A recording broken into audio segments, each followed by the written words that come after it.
8 years ago, I went through a divorce with my wife, who was 48 at the time. My daughter, who is now 28, chose to cut all contact with me and sided with her mother without considering my feelings. Despite the divorce occurring nearly a decade ago, accepting the situation and finding peace in my life took considerable time. This was exacerbated by my ex-wife's attempts to tarnish my reputation. The most challenging aspect, however, was being entirely shut out from my daughter's life, especially since she was an adult at the time. Lacking any family support except for my mother, who had Alzheimer's, made the ordeal one of the most difficult experiences of my life. Although I attempted to contact my daughter multiple times post-divorce, she remained firm in her decision to side with her mother, refusing to listen to my perspective. At one point, my ex-wife even took legal action, accusing me of harassment if I continued trying to reach out to our daughter. Faced with this threat, I ceased all attempts to reconnect. Over the past 8 years, I focused on caring for my mother and building my career. Despite a few casual relationships, the scars from my divorce have left me hesitant to trust others fully. I acknowledge that my narrative may sound bleak, but this has been my reality for nearly a decade. Recently, my daughter reached out to me, bringing a mix of emotions. I was elated, hoping that she had finally reconsidered her stance on the divorce. This contact was especially comforting because my mother had recently passed away, and I was navigating through the grief alone.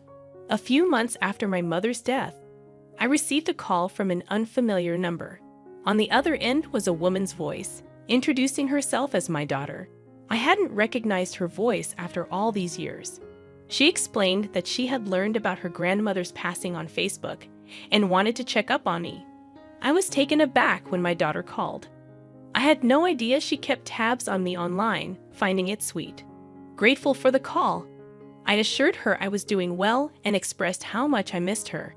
We chatted, and she suggested meeting in person instead of over the phone. Excitedly, we agreed to meet at my house over the weekend. Anticipation filled me as I looked forward to reconnecting after all these years. Writing this post, I share my excitement with anyone reading, hoping to rebuild our relationship or, at the very least, get to know each other better. When my daughter arrived for dinner, I was both nervous and thrilled. Opening the door, I struggled to recognize her after nearly a decade, remembering her as a little girl. As we began talking, the initial awkwardness faded, and we both opened up. She shared details about her life and work, and I reciprocated with my own experiences. After dinner, we finally addressed the elephant in the room.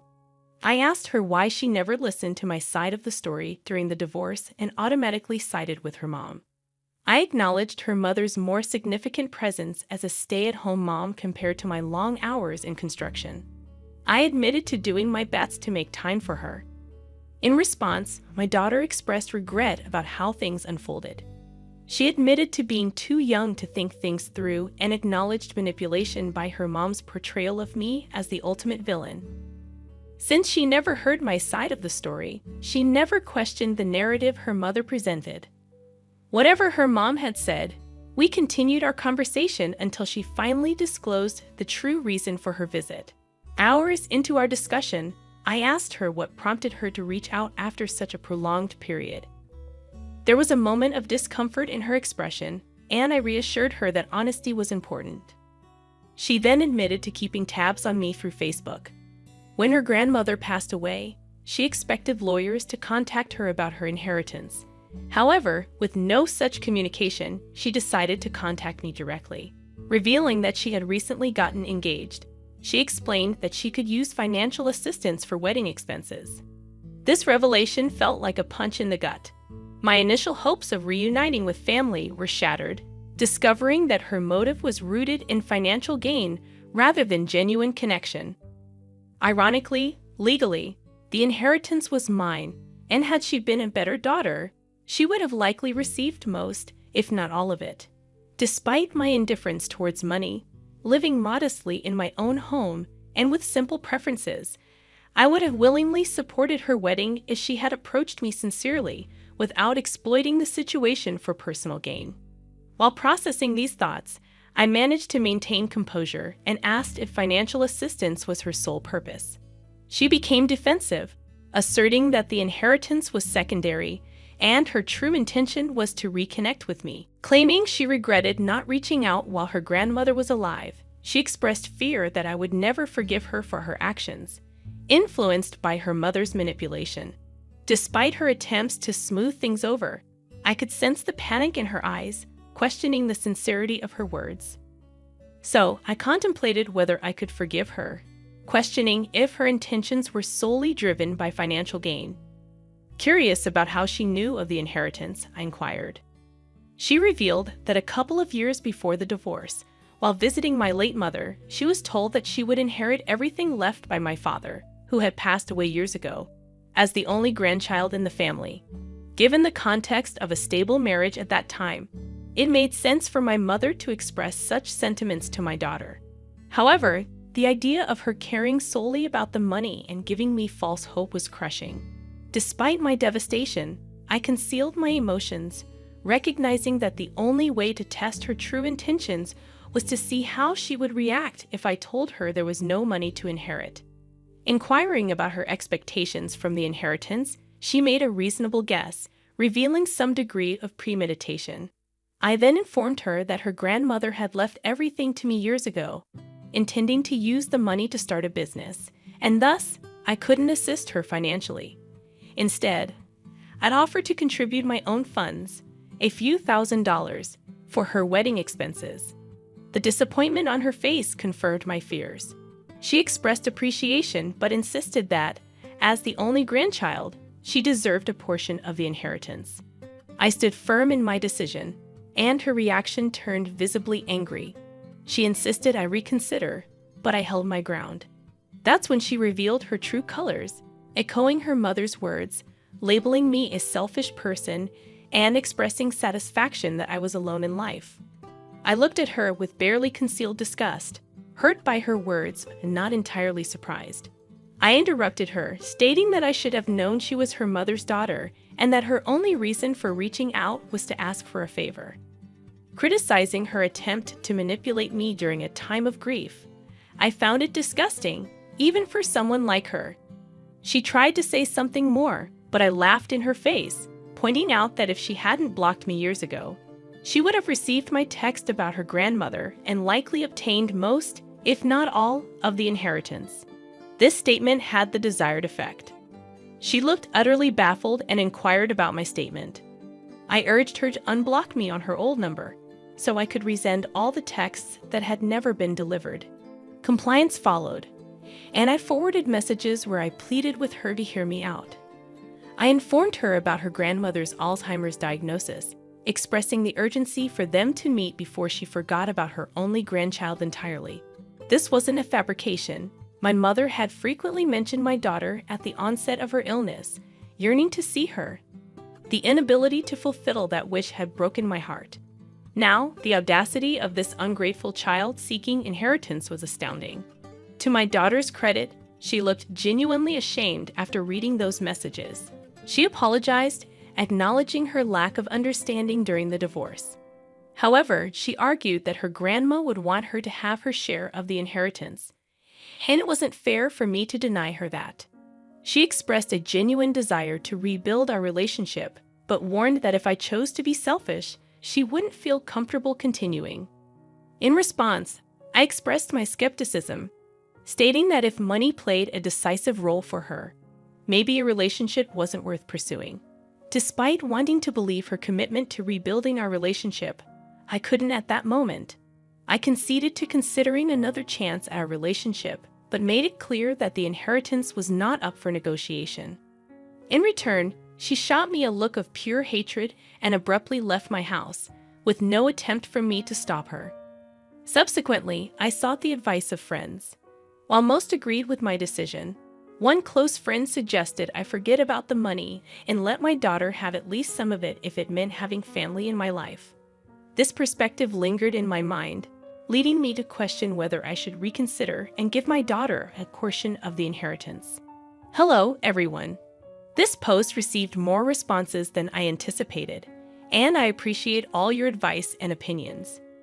It has given me the perspective I needed. To address the most common question, what happened during the divorce? I haven't discussed it in years, but I suppose it can't hurt anymore. My wife and I were married for 23 years, and despite the years, she managed to betray me. Without delving into the details, I discovered she was cheating on me with multiple men. This had apparently been going on for years before I found out. The revelation left me completely devastated, and I coped poorly, resorting to heavy drinking and engaging in destructive behavior. The constant fighting and my excessive drinking made it easy for her to manipulate our daughter into taking her side. After nearly a year of living in such a tumultuous state and being separated, we confronted each other and ultimately got divorced. My ex-wife, who was a journalist at the time and a local celebrity of sorts, used her influence to try to destroy my reputation, coming close to success. Overcoming the aftermath of the divorce took time, especially with my daughter completely abandoning me. I'll admit that during the period when I learned about my ex's affairs, I was not present as a parent. Even after the separation and for about a year post-divorce, I kept to myself and wasn't there for my daughter. Once I stopped drinking and got my life back on track, my first step was reaching out to her to apologize. However, she refused to listen and blocked me everywhere. I thought giving her time would help, but 8 years later, our relationship has only worsened with time. Now, regarding the other big question about my mom's inheritance, technically, the money belonged to my father. My grandparents, both doctors, invested in properties throughout the city during their careers. Most of these properties were rented out and brought in significant income. My father passed away. When I was 21, I left everything to Mom, and all of it remained in her name during my marriage and for a few years after my divorce, while her health was still intact. Right after Mom passed away, I inherited everything as her sole heir. In the divorce, my wife received nothing except alimony until she remarried a few years ago. This was because, at the time, my mom owned everything. So, as things stand, my daughter never got close to owning anything. She was aware that her grandma was a landlady with a couple of heirloom properties, but I never accessed that money, as the income from my old construction business was more than enough for a comfortable life. I hope I've answered all your questions. Also, my daughter hasn't reached out to me since that night, and honestly, I don't expect her to. It seems she made it clear that she endured the whole reunion for the inheritance, and now that it's no longer on the table, I don't anticipate seeing her around anymore. I'd be lying if I said I'm not upset about it. But at this point, I've learned not to expect too much from people, regardless of who they are. So that's that. Thanks to all of you for the support. I appreciate it. I'm also considering putting myself out there, getting back into dating, and finding companionship, rather than expecting ghosts from my past to reappear. Update 2. It's been quite a week, everyone. I thought that would be my last and only update, but I guess life had other plans. I had just returned from work, contemplating going out with a couple of buddies, when the doorbell rang. I wasn't expecting anyone, but when I opened the door, there she was, my worst nightmare. She'd had changed her hair and lost some weight. It took me a couple of seconds to recognize her. After all, it's hard to forget someone you were together with for decades. Seeing her was quite a shock, to say the least. I didn't know what to say, so I just stood there awkwardly. She then asked if I had a moment to talk about some stuff. Though hesitant, I didn't want her standing at my door, so I invited her in. The atmosphere was undeniably awkward, as you can probably imagine. We engaged in small talk about this and that, and then she mentioned that she understood this was a little strange, but that there were some things she needed to tell me. I asked her to continue, and she explained that our daughter had reached out to her and informed her about the inheritance. I kind of saw that coming. Why else would she need to speak to me after all these years? She conveyed her understanding that the divorce was really hard on me and that she might have taken things further than she should have. I scoffed at that, but she ignored my reaction. She continued, stating that I shouldn't punish our daughter for what happened between us, parroting some of the same sentiments my daughter had expressed, such as her being very young at the time of the divorce and my inability to be resentful toward her for choosing her mother over me, she went on. I interrupted her at that point, stating that I harbored no resentment toward anyone anymore. Even if I held on to any anger, it wouldn't be directed at our daughter. I expressed my hurt at realizing that after all those years, she only thought of reaching out because there was a possibility of gaining some money from it. I reiterated the same sentiment I shared with my daughter. If they had tried to reconnect earlier with decency, they would have ended up with the inheritance. My ex attempted to offer some sort of defense, but I firmly asserted that my decision was final. If they were just going to go around in circles about this one thing, they were wasting everyone's time. I mentioned having plans, and if there was nothing else to discuss, she should probably leave. She nodded, apologized for bothering me, and left. After she left, I just sat there in disbelief. I never expected to see her again, let alone engage in a conversation in my own home.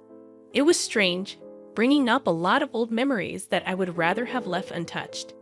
To shake off the discomfort, I went out with my friends, attempting to forget the unexpected encounter. So yeah, that happened, and I needed to get it off my chest. Thanks for reading along if you're still here. Update 3. Another twist in the story. This afternoon, I was at work when I received a call from my daughter. Initially considering not picking up, curiosity got the best of me, and I answered. I immediately told her that if this was about the inheritance, there was little point in having a conversation. Surprisingly, she claimed it was about something else. Intrigued, I asked her to proceed. She expressed remorse.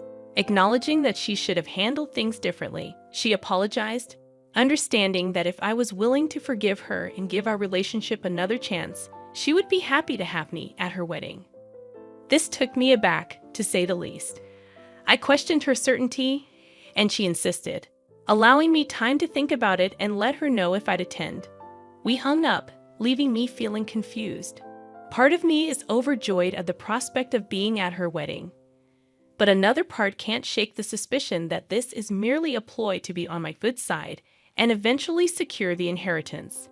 Yet, if she's genuine, I don't want to jeopardize the chance to be in her life. If I decline and she doesn't reach out again, I can hardly blame her. I'd appreciate some advice if anyone can help me out. Update 4. After considering the advice, I've decided to attend the wedding. Many of you suggested that it couldn't do any harm, and that makes sense. I don't have to do anything in return for the invitation. I'd simply be a guest, and I'm fine with that. I understand the significant leap from someone she hasn't spoken to in 8 years to someone walking her down the aisle. It wouldn't be comfortable for either of us. I truly hope this marks the start of a new chapter, and we can build something meaningful out of it. Thanks to all of you for listening and the advice you've given. I appreciate it and hope you wish me luck. Stay tuned for more stories from our journey. I, a 28-year-old woman, organized a surprise birthday party for my stepmom, Clara, who is 50. Clara, my dad's wife of a year, was once my bio mom's friend until a fallout a few years ago. My dad's marriage to Clara was a shock, but my brother and I tried to be supportive. However, Clara's behavior has been consistently unpleasant. She mocks us, compares us unfavorably to her successful kids, and criticizes my choices. Despite this, I organized an elaborate surprise party for her, paid half in advance, and expected some gratitude. The party turned sour when Clara didn't appreciate the effort, nitpicked everything, and insulted me in front of guests. My dad laughed along, and I couldn't tolerate it. I confronted Clara, pointing out her ingratitude, and left the party. Later, my dad called, demanding I apologize to Clara, revealing that Clara's kids funded their lifestyle. I refused and decided to cut ties with my dad unless Clara apologized. In a twist, Clara unexpectedly apologized, but it turned out they expected me to foot the bill. I blocked them, and the restaurant pressed for payment, threatening my professional reputation. My dad, desperate to salvage the situation, paid the bills and repaid me. However, our relationship soared further. He accused me of abandoning him, and we're now on no contact terms. My brother joined me in cutting ties, And even my mom is supportive. Despite sadness, I'm relieved not to deal with my dad and Clara anymore. Update 2. Despite blocking them, my dad paid the bills and repaid me. But our relationship worsened. We had a heated argument, and I decided to go no contact. My brother followed suit, and even my mom, who had already stopped talking to my dad, supports the decision. I'm upset, but it's a necessary step for my peace of mind. Stay tuned for more stories from our relationships.